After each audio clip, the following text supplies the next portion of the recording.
Bonjour les élèves, j'espère que vous allez bien. Je vous ai mis une fiche de conjugaison sur le passé, le présent, le futur pour le mardi. Dans cette fiche, vous avez 4 exercices. Dans le premier exercice, vous devez lire chacune des phrases et vous devez trouver si elles sont au passé, si elles sont au présent, si elles sont au futur et indiquer à côté. Passé, si la phrase est au passé, présent, si la phrase est au présent, futur, si la phrase est au futur. Et rappelez-vous que dans une phrase au passé, il y a des mots du passé qu'on appelle indicateurs de temps du passé.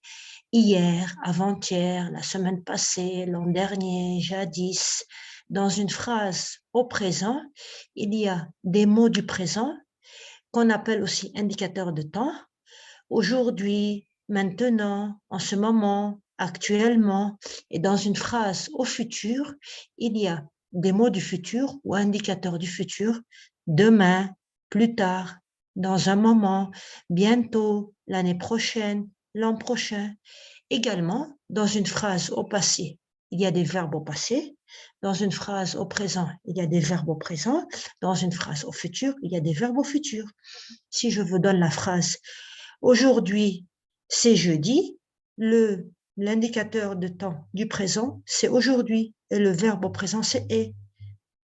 Pour l'exercice numéro 2, vous avez des phrases et vous avez des marqueurs de temps, c'est-à-dire des petits mots.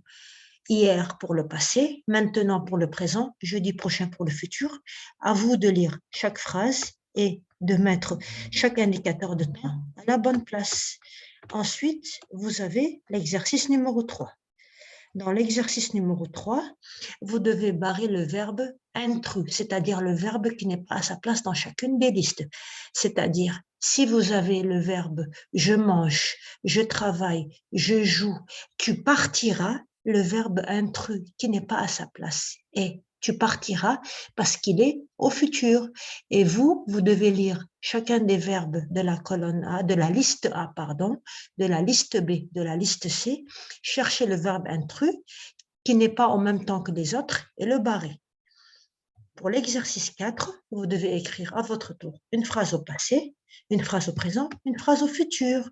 N'oubliez pas les marqueurs de temps du passé, au mot du passé, les marqueurs de temps du présent, au mot du présent, les marqueurs de temps du futur, au mot du futur, ainsi que les verbes.